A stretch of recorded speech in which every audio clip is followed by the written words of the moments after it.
This thing has been sitting outside for a year now. I'm going to show you guys a couple really cool tools to take this block and bring it back to looking like new. Now, I do not recommend this for any type of performance build. I generally don't do this myself. I have, it's worked, but if you're gonna be building a performance motor and investing any type of money into your engine, I recommend you don't do this. If you're just building a replacement engine with all factory stock parts, you can give this a try. But nonetheless, you'll be able to see the tools I use and at least select the right tool when you're preparing your block for a build. So we're gonna get into this. I'm gonna show you the tools, and we'll bring this block back to looking presentable. You would think that it just came back from a machine shop. So let me show you some of the tools that I like to use. These are surface preparation wheels. These you use for aluminum block. These you use for iron block. They are a little pricey. They're probably around 14 bucks a wheel. You'll use 2 wheels doing a block, so $28. When you see the outcome, you'll understand. Throw your razor blades away and get yourself a Carbide Scraper. I'll show you how this works. It works a million times better and faster than any razor blade. Lifter bore holes, a nice brass brush, size of the lifter bore hole. Don't use anything more coarse than some brass, because you can start taking off metal and lifter bore and you'll have some problems quick. Deep creep and a wireless 4-inch grinder. So I'm gonna get into this and let you guys watch. We're gonna do a time lapse on it. I will show you guys a little bit of the process on each tool, and then we'll go back into a time lapse. So stay tuned and watch what I do to this here block. All right, guys, first things first is brake clean. Choosing the brake clean to use. That O'Reilly's brake clean, I can literally drink that stuff. That's water. It doesn't work. You guys, if you can find this VS7, pick up this brake clean. I will tell you, it will melt rubber gloves if you're a guy who wears gloves, so it's not really good for someone who gets a lot of brake clean on their hands. It does burn your skin, but it is brake part cleaner and it works very, very well. So first, got to rinse the block off.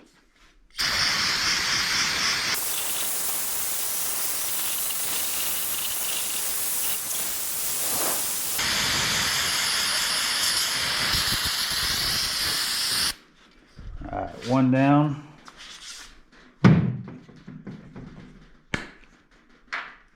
This brake clean, guys, is also around $1.30 a can, cheaper than the O'Reilly's water in a can you guys been using on the channels. So don't be scared to use a couple cans and get your block as clean as you can. Preparation's everything. Don't skimp out on this part. Just get as much of the crap off as you can. Get yourself a nice grip pan before you start, scraping and prepping the block. We'll go ahead and knock the cam bearings out of this too. So let's go ahead and get it cleaned up.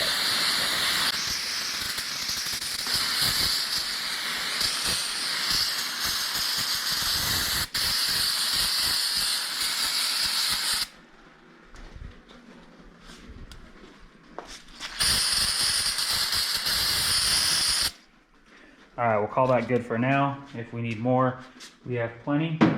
Like I said, if you can find a Muddy Tools guy and buy VS7 brake cleaner, I buy it by the pallet. I get 1,000 cans at a time. And if you want to question that, you can see here, there's about 900 more cans in these boxes here, and all on the shelves back there. So don't skimp out on brake clean. I buy it in bulk to get a better deal. But let's get into the first tool that I like to use, which is going to be the Carbide Scraper. All right, the Carbide Scraper. This is how it works. All right, it has a carbide blade on the end. You can find these on tool trucks. You can find them on Amazon. Instead of using a razor blade, this literally cuts flush down to the metal.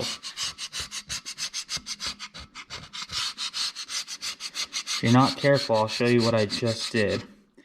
Actually, you can see it almost cut into the steel block. It is that sharp. So, if you're an engine builder, you know to be careful. It's not really that important here. This is just a valley cover, so you'll see the quality of job it is doing. But we'll be hitting it with one of those surface prep wheels, and it'll look as if it were decked.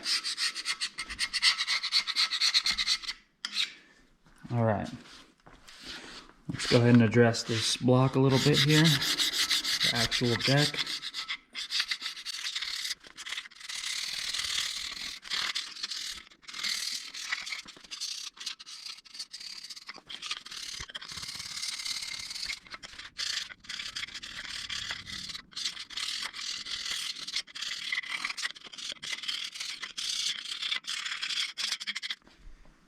All right, just with the Carbide Scraper, you can see this block. I can't feel anything. It is clean, clean. If I had my eyes closed, I would swear this was decked. It is that clean compared to the other side.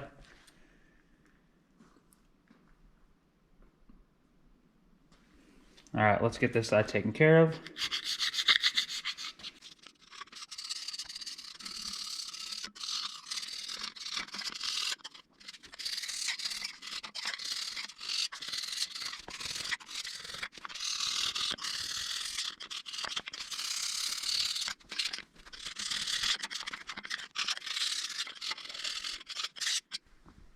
All right, there is both decks completely done. We're gonna come in here and you can see some of that old gasket material right here. You can't feel anything. If I could show you guys how smooth this was, you can't feel anything. It's squeaky. Okay, it's that clean.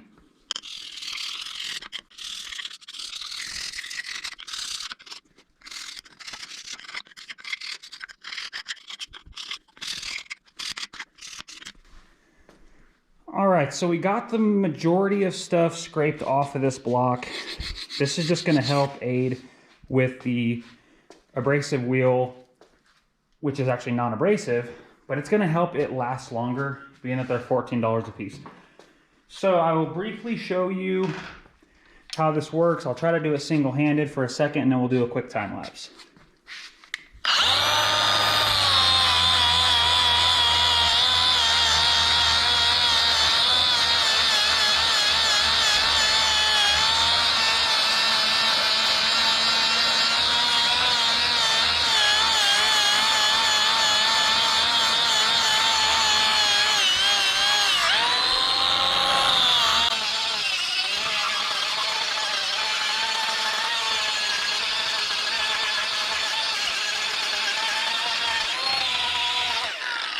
All right, so you're getting the idea. This is a quick first pass. And just keep in mind that this is a red Scotch-Brite pad. It's essentially all it is. It's not taking off any metal at all. And it's pretty much just polishing the surface. So let me continue on this and I'll show you guys how it comes out. All right, so here we are after going over the whole block with the Scotch-Brite pad. No roll-lock, no metal taken off. Super clean, and we're going to go ahead and rinse her off now, see what we're left with, and then we'll move on to lifter bores and cylinders.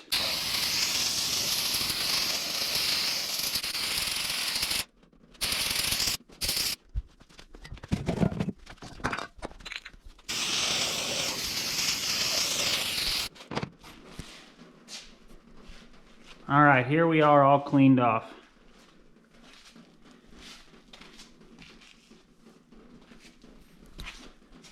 I want you guys to get a good look inside of these cylinders here before we start.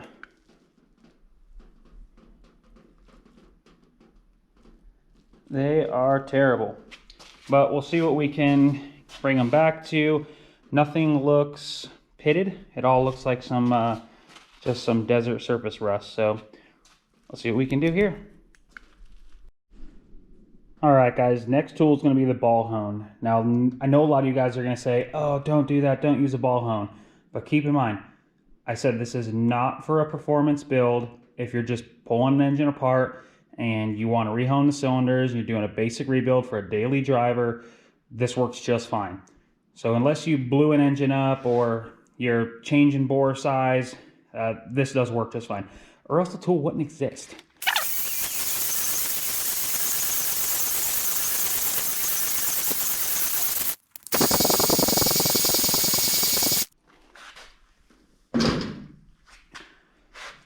let's give her a look and see what's going on here. Let's go ahead and rinse the cylinder out.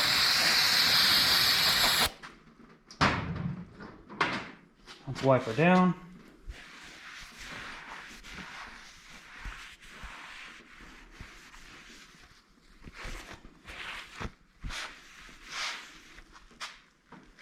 And let's have a look.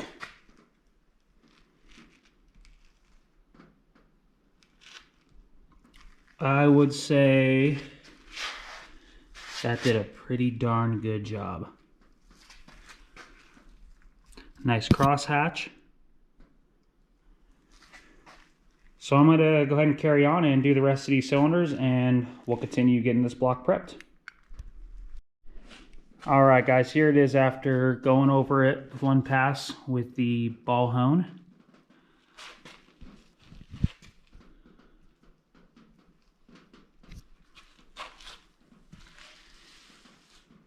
There is no scratches, no gouges anywhere in these cylinders, so I do feel safe to move on to the other side. If I would have found a gouge or a scratch in a cylinder, I would just give up right here. It would go to get bored. But being that all of these cylinders do look fantastic, I'm going to go ahead and continue on the other side, and we'll get them honed out, and I'll show you guys what it looks like when we're done. All right, so here's what we're left with. Here's the other side, all honed out. And these cylinders honestly look terrific. I definitely would build this block myself if I hadn't already given it away. But we're going to go ahead and finish cleaning her up and get it all prepared and ready for assembly. And maybe on the next one we'll build that one. But let's go ahead and address these lifter holes really quick. As you can see, they're pretty nasty. What I'm going to use for that is just a simple brass brush. This is the most effective way to do it. It doesn't take off any metal. I do have a ball hone that is lifter journal size, but I'm not gonna even attempt that. There's no reason to. We're just gonna go ahead and clean them up with this here brass brush.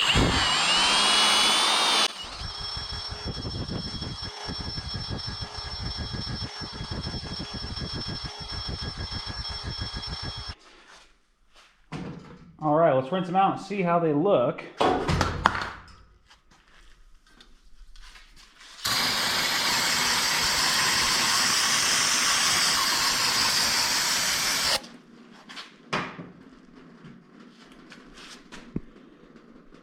And you can see they're perfectly clean.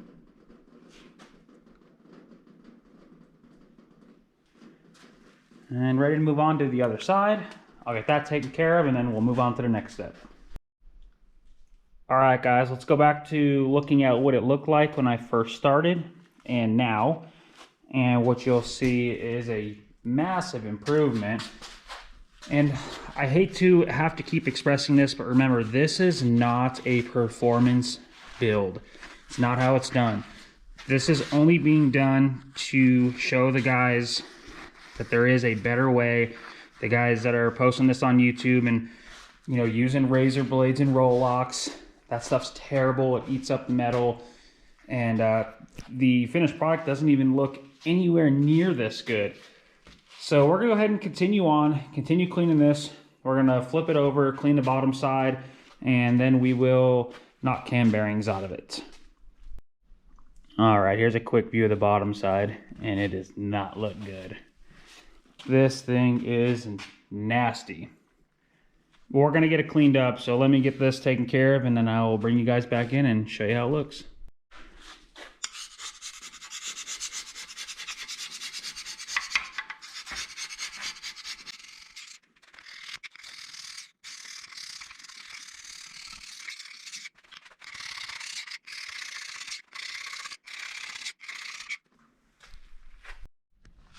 All right, guys, so I got it all cleaned up. I went ahead and used the Carbide Blade on the oil pan surface here, and I used the red Scotch-Brite pad to clean it up. As you can see, it leaves an amazing finish. So I highly recommend you guys pick up some of those pads if you guys are going to be prepping a block for a, say, factory rebuild, or even a performance build if that's how you want to do it. But I would like to say that I do not build performance engines like this. I have done budget 5.3s, board to 6 liter, and I have done it this way because the block was unknown. We didn't know if it was going to last or work, so we didn't put the time into it.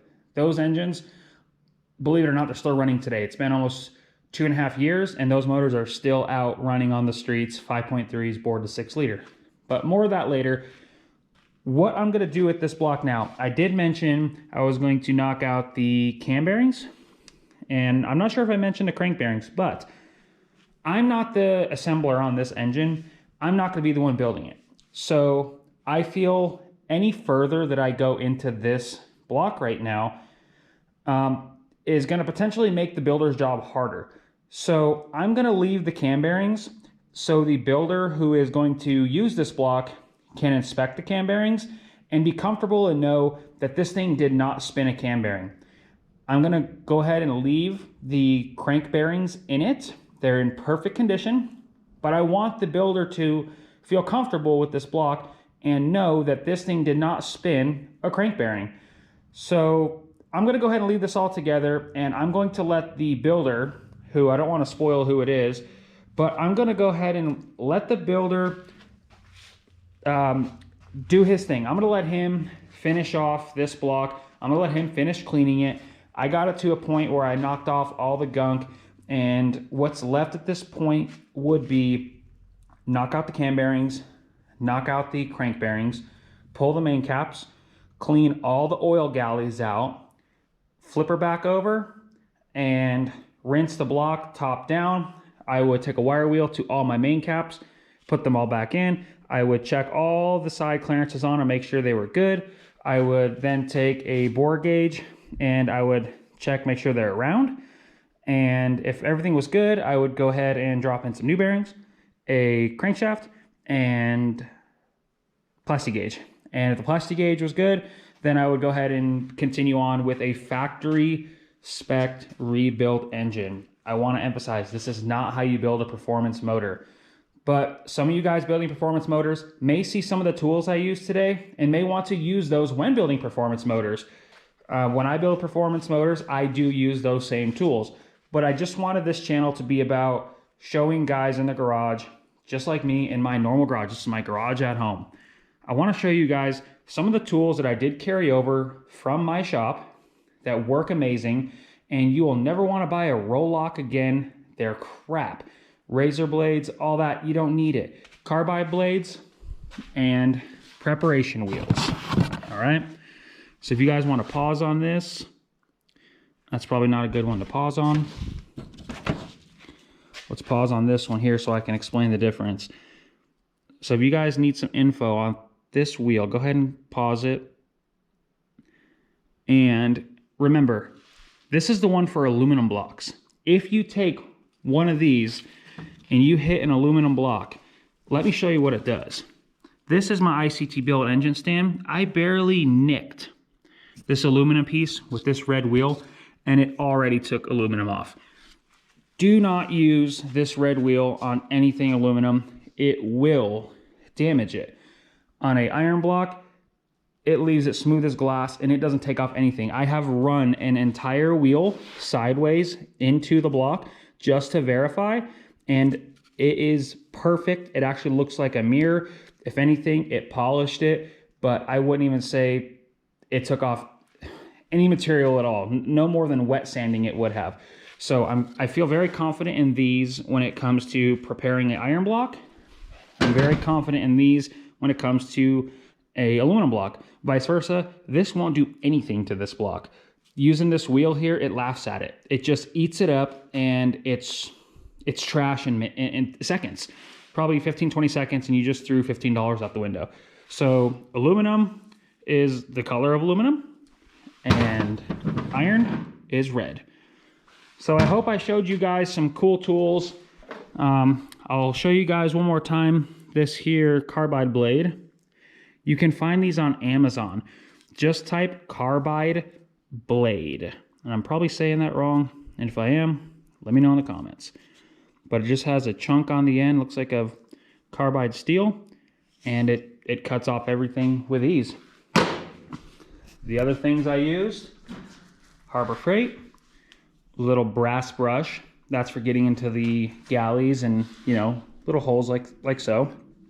It works amazing, and it doesn't damage anything. Other than those basic tools, that's all we use, and some brake cleaner. But I'm gonna go ahead and give this block one more rinse, and we're gonna get it ready to take out to California and drop off to our buddies. They're gonna go ahead and build it. We'll let them continue the cleaning process, tear down. So like I said, we're leaving the bearings in, probably just ranting on now, but we're gonna leave the bearings in so they can verify this block did not suffer a catastrophic failure, because if it had, it would not even be worth building for what they plan on doing. So we're gonna go ahead and leave it in this state. We're gonna clean it up, bag it up, and deliver it out to California, which I will be taking you guys with me. And we're gonna be picking up a bunch of cool stuff, potentially some things to give away here on the channel.